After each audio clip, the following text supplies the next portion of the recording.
नमस्कार दोस्तों, सीखो विद स्वराज चैनल में आपका स्वागत है। दोस्तों, इस वीडियो में हम बात करेंगे टाटा पावर के बारे में। टाटा पावर इलेक्ट्रिसिटी के जनरेशन, ट्रांसमिशन और डिस्ट्रीब्यूशन के काम में लगी हुई एक कंपनी है और ये कंपनी 100 साल से भी ज़्यादा पुरानी कंपनी है जो ये बिजनेस कर रही है। तो आज की इस वीडियो में हम इसी कंपनी के बारे में विस्तार से चर्चा करेंगे कि कंपनी का बिजनेस क्या है, बिजनेस मॉडल क्या है और ये जनरेशन से कितना कमाती है, ट्रांसमिशन और डिस्ट्रीब्यूशन से कितना पैसा कमाती है, पूरा इस वीडियो में हम डिटेल में समझेंगे। वीडियो में आगे बढ़ने से पहले आपसे अनुरोध है कि यदि आपने हमारे इस चैनल को अभी तक सब्सक्राइब नहीं किया तो सबसे पहले सब्सक्राइब कर ले और बेल आइकन का बटन हिट कर ले, ताकि जब भी हम ऐसे इंफॉर्मेटिव वीडियो लेके आते हैं तो उसके नोटिफिकेशन सबसे पहले आप तक पहुंच जाए। तो चलिए दोस्तों, स्टार्ट करते हैं और बात करते हैं टाटा पावर के बारे में। देखिए, टाटा पावर का जो बिजनेस है वो पावर का जनरेशन का है, ट्रांसमिशन का, डिस्ट्रीब्यूशन का, और इसके अलावा सर्विस बिजनेस भी है जहां से ये छोटा सा एक पार्ट है। छोटा सा क्या, बिल्कुल नहीं के बराबर है। 1% कंपनी को रेवेन्यू इस ट्रेडिंग और सर्विस बिजनेस से आता है। मेन कंपनी का पावर का जनरेशन, ट्रांसमिशन और डिस्ट्रीब्यूशन का है। इसके अलावा कंपनी ने नेक्स्ट जनरेशन पावर सॉल्यूशन का भी बिजनेस शुरू किया है, जिसमें solar rooftop, EV charging solutions, home automation और एस्को का बिजनेस है। इसी की वजह से ये कंपनी इतनी अट्रैक्टिव हुई है। तो इस पूरे बिजनेस को, टाटा का जो ये पूरा बिजनेस है, इसको आज हम इस वीडियो के माध्यम से समझेंगे। देखिए दोस्तों, सबसे पहले जो पावर का जनरेशन दो तरीके से कंपनी करती है। एक कन्वेंशनल जनरेशन का सेगमेंट है और दूसरा है रिन्यूएबल सेगमेंट। तो कन्वेंशनल जनरेशन का जो सेगमेंट है, जिसमें हाइड्रो, जो पानी से जो बिजली तैयार किया जाता है, वो हाइड्रो इलेक्ट्रिक जो प्लांट्स हैं उनसे कंपनी को 7% रेवेन्यू आता है। थर्मल का जो प्लांट है, थर्मल से कंपनी को सबसे ज्यादा 69% रेवेन्यू आता है। इसके अलावा जो वेस्ट हीट रिकवरी है, इससे कंपनी को 3% रेवेन्यू, और जो रिन्यूएबल सेगमेंट है इसमें विंड एनर्जी से कंपनी को 7% और सोलर एनर्जी से 14% टोटल कंपनी इलेक्ट्रिसिटी जनरेशन का काम करती है। तो इस पूरे जनरेशन से कंपनी को 53% रेवेन्यू आता है। और ट्रांसमिशन का जो बिजनेस है और डिस्ट्रीब्यूशन का, इससे कंपनी को 46% रेवेन्यू आता है और 1% रेवेन्यू कंपनी को ट्रेडिंग और सर्विस बिजनेस से आता है। तो एक एक करके हम ये सारे सेगमेंट को देख लेते हैं कि ये क्या है। तो सबसे पहले हम कंपनी का जो हाइड्रो का बिजनेस है इसमें देख लेते हैं। तो देखिए, कंपनी को जो ये हाइड्रो का बिजनेस है, इससे 7% रेवेन्यू आता है। और इनके हम प्लांट्स की हम बात करें तो कंपनी के पास 4 हाइड्रो इलेक्ट्रिक प्रोजेक्ट है, जो कि भायरा में है, भायरा महाराष्ट्र में है, जहां से 300 मेगावाट बिजली का उत्पादन होता है। इसके अलावा दूसरा प्लांट भिवपुरी, ये भी महाराष्ट्र में है, जहां से 75 मेगावाट इलेक्ट्रिसिटी का प्रोडक्शन होता है। इसके अलावा Khopoli hydro electric power project इनका है, जो कि महाराष्ट्र में ही है, और 72 मेगावाट इलेक्ट्रिसिटी यहाँ से प्रोड्यूस होता है। इसके अलावा एक प्लांट इनका जाम्बिया में है, जो कि एजी तेजी के नाम से जाना जाता है, एक स्थान वहां पर है, और वहाँ 120 मेगावाट पावर का जनरेशन होता है। तो ये हाइड्रो इलेक्ट्रिक के 4 प्रोजेक्ट हैं टाटा के, जहां से कंपनी को कुल जो इलेक्ट्रिसिटी जनरेशन का है उसका 7% आता है। दूसरा कंपनी का जो बिजनेस है वो थर्मल इलेक्ट्रिक का है। तो थर्मल इलेक्ट्रिक की हम बात करें तो देखिए, थर्मल इलेक्ट्रिक से सबसे ज्यादा कंपनी को 69% रेवेन्यू आता है। और इसमें जो सबसे बड़ा इनका प्लांट है वो है मुंद्रा में, गुजरात के मुंद्रा में, जहां से 4150 मेगावाट इलेक्ट्रिसिटी का प्रोडक्शन होता है। और ये जो कंपनी का जो कुल इलेक्ट्रिसिटी प्रोडक्शन का है, उसका 31% अकेले इस प्रोजेक्ट से कंपनी को आता है। और थर्मल कैपेसिटी की हम बात करें तो 45% उसका अकेले इस प्लांट से आता है। दूसरा इनका मैथन में है प्लांट, जो कि झारखंड के धनबाद में स्थित है और वहां से 1050 मेगावाट इलेक्ट्रिसिटी जनरेशन का काम होता है। इसके अलावा एक प्लांट ट्रॉम्बे में है, महाराष्ट्र में पड़ता है, जहां से 930 मेगावाट इलेक्ट्रिसिटी प्रोड्यूस होता है। और एक प्लांट इनका जोजोबरा में है, जो कि झारखंड के जमशेदपुर में पड़ता है, जहां से 427.5 मेगावाट इलेक्ट्रिसिटी का उत्पादन होता है। और एक प्रयागराज में भी है इनका प्लांट, जहां पे 660 मेगावाट के 3 प्रोजेक्ट हैं और वहां से भी कंपनी को अच्छी खासी इलेक्ट्रिसिटी का प्रोडक्शन होता है। तो इस सेगमेंट से कंपनी को टोटल अपने जनरेशन का 69% मिल जाता है। उसके बाद जो इनका वेस्ट हीट रिकवरी है, इससे कंपनी को 3% रेवेन्यू आता है, और नहीं माफ कीजिएगा, 3% इलेक्ट्रिसिटी प्राप्त होता है वेस्ट हीट रिकवरी से। और इनके प्लांट्स की हम बात करें तो देखिए, इनका एक हल्दिया में प्लांट है, जो कि वेस्ट बंगाल में पड़ता है, वहां से 120 मेगावाट इलेक्ट्रिसिटी का जनरेशन होता है। दूसरा एक इनका जो प्लांट है वो जमशेदपुर में है, जहां से 120 मेगावाट इलेक्ट्रिसिटी जनरेट होता है। और तीसरा इनका कलिंग नगर उड़ीसा में है, वहां से भी लगभग 415 मेगावाट इलेक्ट्रिसिटी का जनरेशन होता है। तो ये पूरा जो कंपनी का ये जो कन्वेंशनल जनरेशन से जो इलेक्ट्रिसिटी जनरेट होती है, वो आपको अभी हमने यहाँ कवर किया। अब विंड एनर्जी रिन्यूएबल जो बिजनेस है, जिसमें विंड एनर्जी और सोलर एनर्जी है, उसको एक बार समझ लेते हैं। तो देखिए, विंड एनर्जी जो है, इन कंपनी का विंड एनर्जी से 7% इलेक्ट्रिसिटी जनरेट होता है। जो टोटल इलेक्ट्रिसिटी इनका जनरेशन का है, उससे 7% विंड एनर्जी से आता है।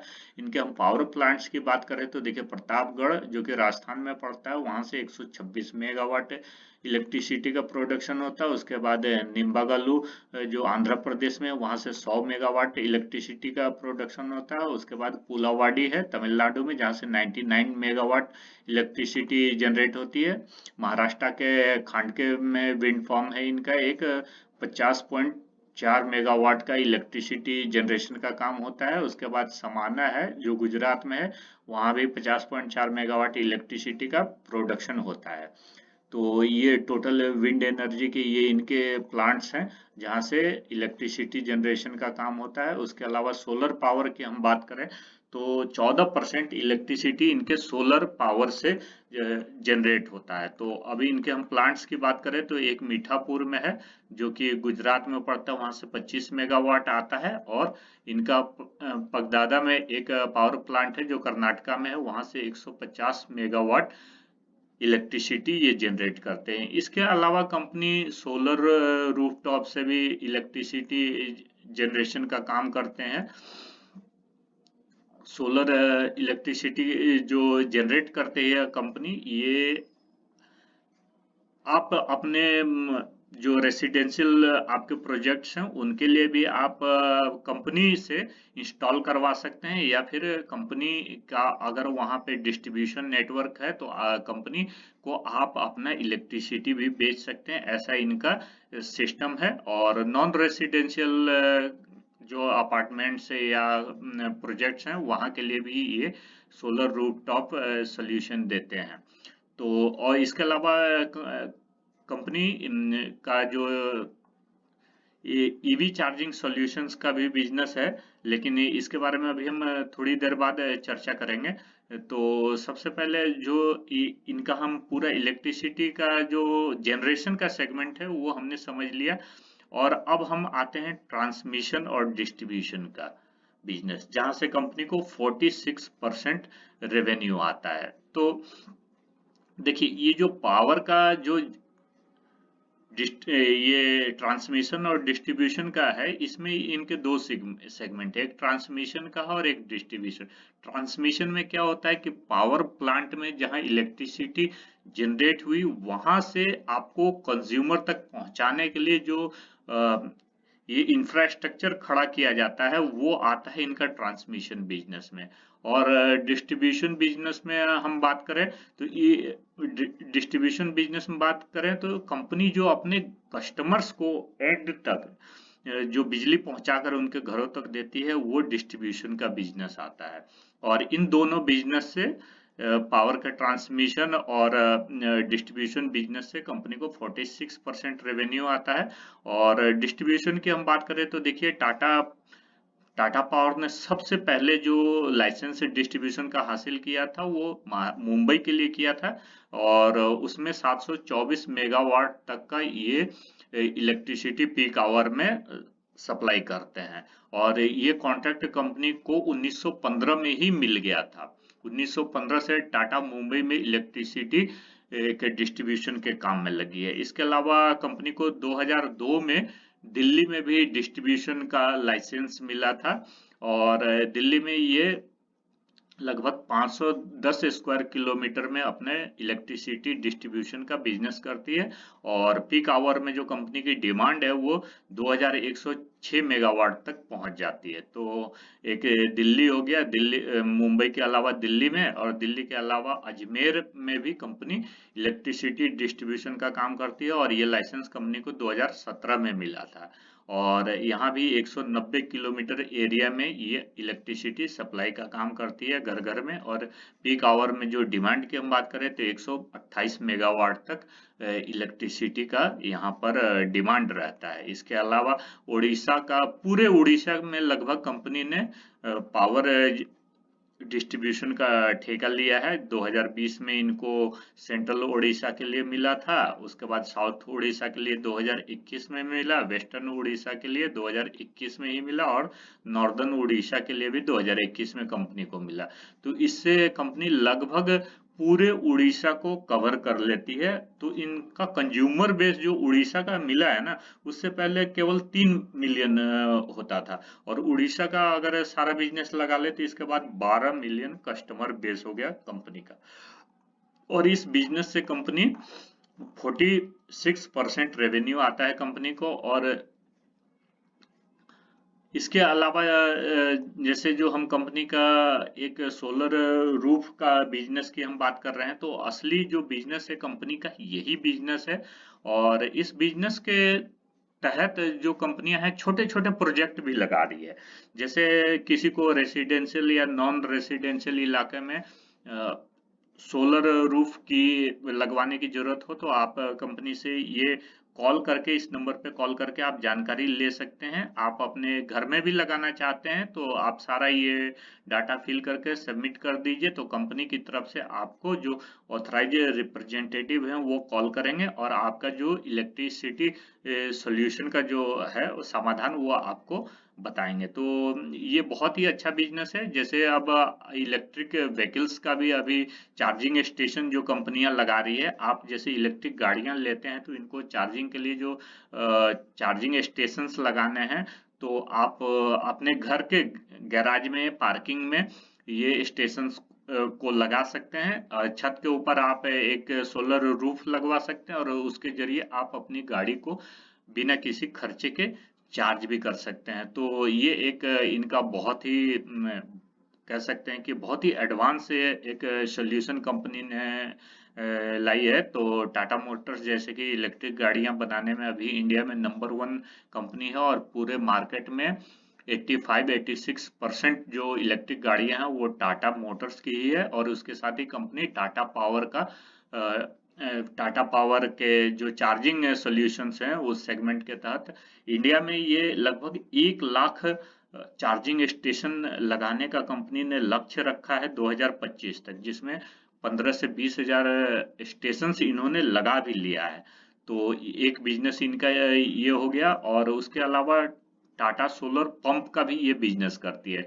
जैसे रूरल एरिया में जहाँ पे इलेक्ट्रिसिटी की पहुंच नहीं है, और वहाँ खेतों के लिए जो पानी के सबसे बड़ा जो दिक्कत है किसान को, जो पानी की समस्या होती है, और उसके लिए टाटा पावर ने टाटा सोलर पंप का भी एक बहुत ही अच्छा कॉन्सेप्ट तैयार किया है, जिसके तहत आप कंपनी से बात करके आप और गवर्नमेंट से सब्सिडाइज रेट पर भी ये सोलर पंप किसानों को मिल जाते हैं। तो एक ये भी बिजनेस है कंपनी का। और इसके अलावा एक टाटा पावर का जो फ्लोटिंग का भी बिजनेस है, जो चलते चलते हुए पानी में भी ये सोलर पैनल्स लगाते हैं।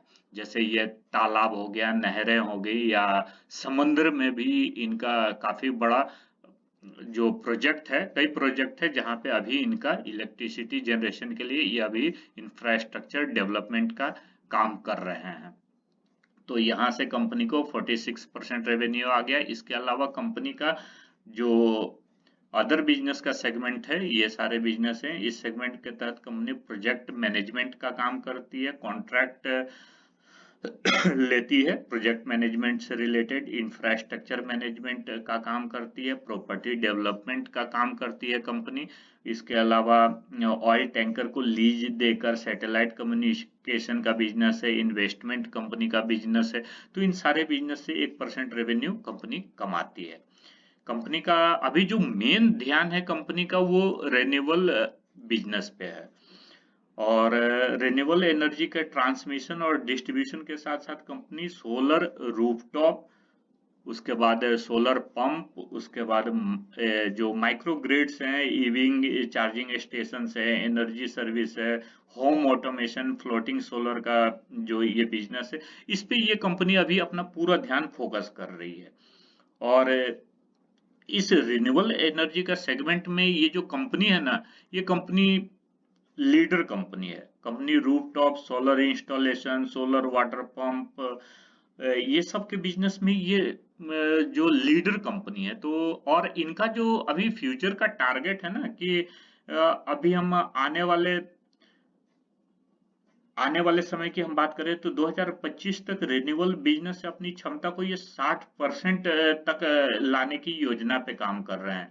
2030 तक 80% से लेके और 2050 तक ये पूरी तरह जो इनका जो थर्मल का बिजनेस है, ये आप थर्मल बिजनेस जो पूरा आप कह सकते हैं कि ये जैसे थर्मल का हो गया, और ये थर्मल का ये पूरा बिजनेस इनको ये क्लोज करके जो इनका रिन्यूएबल्स बिजनेस है उसी पे ये शिफ्ट करने की तैयारी कर रहे हैं। और 2050 तक ये अपने पूरे थर्मल बिजनेस को बंद करके रिन्यूएबल बिजनेस पे शिफ्ट कर जाएंगे। तो वहां से कंपनी का जो खर्चा है वो लगभग नहीं के बराबर होगा, और वहां से इलेक्ट्रिसिटी जो जनरेट होगी वो हमें सस्ती भी मिलेगी और ग्रीन एनर्जी होगी, उससे पर्यावरण को कोई नुकसान भी नहीं होगा। तो आगे चलकर गवर्नमेंट की तरफ से भी इनको कोई प्रॉब्लम देखने को नहीं मिलेगा। तो ये इनका पूरा बिजनेस हो गया। तो बिजनेस देख सकते हैं कि कितना अच्छा है। अभी कंपनी का ग्रोथ इतना नहीं है क्योंकि कंपनी ने अभी रिन्यूएबल बिजनेस के सेगमेंट में प्रवेश ही किया है, लेकिन आने वाले समय में कंपनी बहुत अच्छा बिजनेस करेगी। तो अब इसके साथ ही कंपनी का हम फाइनेंशियल मैनेजमेंट का भी देख लेते हैं। देखिए जो कंपनी का मार्केट कैपिटलाइजेशन है वो 70,000 करोड़ का है। 70,106 करोड़ रुपया अभी हमें देखने को मिल रहा है। और शेयर प्राइस की हम बात करें तो करंट प्राइस जो 219 रुपया का है, और 52 वीक हाई 298 और लो 190 का है। तो ये अपने 52 वीक लो से थोड़ा ही ऊपर चल रही है ये कंपनी। और कंपनी के फेस वैल्यू की बात करें तो 1 रुपये का फेस वैल्यू है, और जो बुक वैल्यू है वो लगभग 80 रुपये का है। तो ये कंपनी अपने बुक वैल्यू से लगभग 2.5 गुना पे अभी मिल रहा है। लेकिन ये कंपनी अभी इतना आपको रिटर्न अच्छा नहीं दे रही है, लेकिन भविष्य में बहुत अच्छा आपको रिटर्न देगी। कंपनी के जो हम सेल्स की हम बात करें तो देखिए ये जो है यहाँ से बहुत इनका बिजनेस जो है ना बिल्कुल स्थिर बिजनेस है।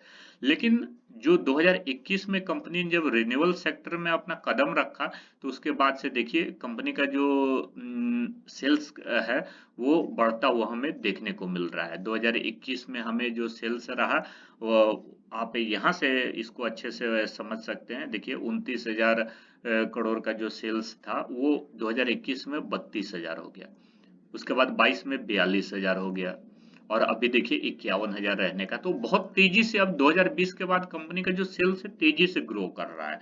और उसी के अकॉर्डिंग प्रॉफिट भी देखिए, जो कि कंपनी का एक समय काफी प्रॉफिट इसका नेगेटिव पॉजिटिव ऐसे चलता रहता था। और 2020 में जब कंपनी ने रिन्यूएबल का बिजनेस के सेगमेंट में कदम रखा, तो फिर देखिए इनका प्रॉफिट कैसे होता है। 2020 में 1316 करोड़, उसके बाद 21 में 1439 करोड़, फिर 22 में 2156 करोड़, और अभी 3,000 करोड़ रहने की संभावना है। तो यहाँ से कंपनी में एक टर्न अराउंड हो चुका है। और आने वाले समय में इनका जो प्रॉफिट है वो बहुत तेजी से बढ़ेगा, क्योंकि एक बार जो इनका इंफ्रास्ट्रक्चर सेटअप हो जाएगा तो बहुत तेजी से इनका जो प्रॉफिट है वो बढ़ना शुरू हो जाएगा। इन्वेस्टर्स की हम बात करें तो देखिए प्रोमोटर्स ने भी इस कंपनी में जो कि 36-37% का स्टेक रखते थे, उन्होंने 2020 में अपनी हिस्सेदारी एकदम से 10% बढ़ा दी और उसी समय 2020 में ही कंपनी रिन्यूएबल के बिजनेस में आई है। उसके बाद से देखिए कंपनी का जो प्रमोटर्स ने अपनी जो होल्डिंग है उसको कांस्टेंट रखा है और एफआईआईज ने अपनी हिस्सेदारी थोड़ी कम की है इस कंपनी में। और डीआईज की हम बात करें, डीआईज ने भी अपनी हिस्सेदारी कम की है और पब्लिक ने थोड़ी सी अपनी हिस्सेदारी इस कंपनी में बढ़ाई है और इसके अलावा गवर्नमेंट की भी थोड़ी सी हिस्सेदारी इस कंपनी में है। तो अभी आने वाले 1-2 सालों में तो कंपनी को इतना बेनिफिट नहीं होगा, लेकिन जैसे 2025 तक कंपनी 1 लाख के लगभग चार्जिंग स्टेशन का इंफ्रास्ट्रक्चर खड़ा कर देगी और रूफटॉप का जो इनका बिजनेस है, इसमें अगर जैसे ये काफी अपना तेजी से काम कर रहे हैं और जो नए नए बिल्डर्स हैं बड़ी बड़ी हाउसिंग सोसाइटियों में, ये बिल्डर्स के साथ कांटेक्ट करके रूफटॉप सोलर एनर्जी और नीचे पार्किंग में ईवी चार्जिंग स्टेशंस का जो ये सॉल्यूशन दे रही है, इससे कंपनी काफी तेजी से जो अर्बनाइजेशन का काम हो रहा है इंडिया में, उसमें इनकी एक बहुत बड़ी भागीदारी होगी और इससे कंपनी को काफी अच्छा रेवेन्यू मिलेगा। कंपनी के हम डिविडेंड हिस्ट्री की बात करें तो देखिए कंपनी का जो डिविडेंड है ये हर साल अपने शेयर होल्डर्स को डिविडेंड भी देते जा रही है। 1 रुपया, सवा रुपया, 1.5 रुपया ऐसे करके कंपनी डिविडेंड भी देती जा रही है और कंपनी का जो शेयर का प्राइस है उस हिसाब से आप डिविडेंड भी अच्छा खासा ही है। और सबसे बड़ी बात है कि ये कंटिन्यू डिविडेंड दे रही है।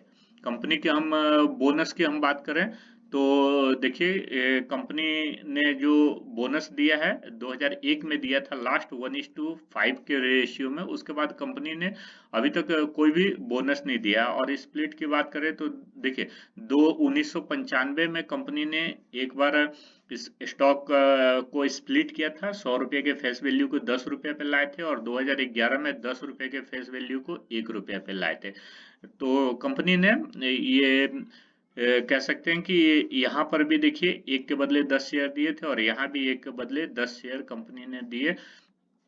तो 2 बार कंपनी स्टॉक स्प्लिट और 1 बार बोनस भी दे चुकी है। और अब हम कंपनी के टेक्निकल चार्ट पर हम बात कर लेते हैं कंपनी के प्राइस की। तो देखिए ये कंपनी जब तक रिन्यूएबल बिजनेस में नहीं आई थी तब तक देखिए कि कितना इसमें एकदम बिजनेस में हमें कोई तेजी दिख ही नहीं रहा था, एकदम बिल्कुल बिजनेस स्लो दिख रहा था। ये 100 रुपये से लेके 25 रुपये तक के रेंज में ये कंपनी घूम रही थी और काफी 2020 में जब ये कंपनी कोरोना पेंडेमिक में देखिए 20-22 रुपए के रेट पे आ गई थी। और यहाँ से जैसे ही कंपनी ने गवर्नमेंट की तरफ से जो इनका रिन्यूएबल बिजनेस का जो एक कॉन्सेप्ट तैयार हुआ और उसमें टाटा पावर ने अपनी रुचि दिखाई, उसके बाद से कंपनी का शेयर प्राइस देखिए 700% चढ़ चुका है पिछले 2 साल में। 700% तक का रिटर्न कंपनी ने 2 साल में ही अपने शेयर होल्डर्स को दे दिया। और ये तो बस सिर्फ शुरुआत है। अभी ये देखिए यहाँ से थोड़ा सा भी कंसोलिडेट हो रहा है और अपने हाई से लगभग 25% ये कंपनी का शेयर प्राइस टूट चुका है। यहाँ से भी कंपनी में अभी जो पोटेंशियल है, बहुत ह्यूज पोटेंशियल है। जिस हिसाब से कंपनी के प्रोजेक्ट चल रहे हैं और कंपनी जिस तेजी से अपना रिन्यूएबल इंफ्रास्ट्रक्चर एस्टेब्लिश कर रही है, उस हिसाब से आने वाले समय में कंपनी बहुत अच्छा रिटर्न देगी, रिकॉर्ड तोड़ रिटर्न देगी। और फ्यूचर चूंकि रिन्यूएबल एनर्जी का ही है तो इस कंपनी में आप उस हिसाब से उस लिहाज से इन्वेस्टमेंट के बारे में सोच सकते हैं। यहाँ से भी कंपनी आपके पैसे को कई गुना करने में सक्षम है। बहुत पुरानी कंपनी है, इलेक्ट्रिसिटी जनरेशन का इनका जो इतिहास है 100 वर्ष से भी ज्यादा पुराना है। आप और सबसे बड़ी बात है कि टाटा का विश्वास है आपके साथ, जो कि अपने बिजनेस को बड़े फेयरले तरीके से करती है और आप इसमें संदेह मेरा मानना है कि आप इसमें इन्वेस्ट कर सकते हैं। अगर ये आपको 200 रुपये के रेट तक मिलती है तो आप इसमें जरूर इन्वेस्ट कीजिए। और अगर 5 से 10 साल का आपका हॉराइजन है तो 10 साल में ये 10 गुना से भी ज्यादा आपके पैसे को मल्टीप्लाई करने में सक्षम है। इस वीडियो में इतना ही। ये वीडियो आपको कैसा लगा? अगर अच्छा लगा तो वीडियो को लाइक करें, अपने दोस्तों के साथ शेयर करें और ऐसे इन्फॉर्मेटिव वीडियो देखने के लिए हमारे इस चैनल को सब्सक्राइब करना बिल्कुल ना भूलें। मिलते हैं अगले वीडियो में। जय हिंद।